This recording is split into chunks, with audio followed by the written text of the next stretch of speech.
Tingalinga o ta kaiga e whai ne koe mō anei me sili a koe ke alofa ko ngali e taua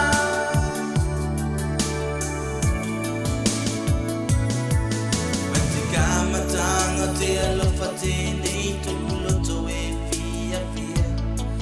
ke oko mai loa ki taimi nei o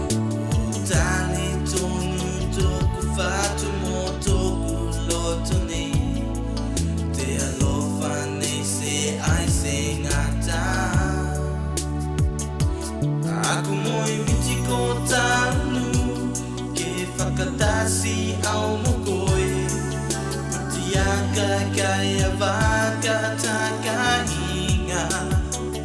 Oli veti toku whatu ko katoa Koe ke alofa o tau si whakalei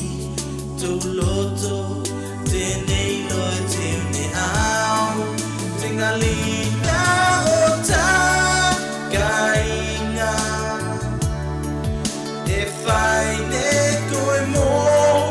au nei Mea sili a koe ke alofa ko ngali e taua Tingalinga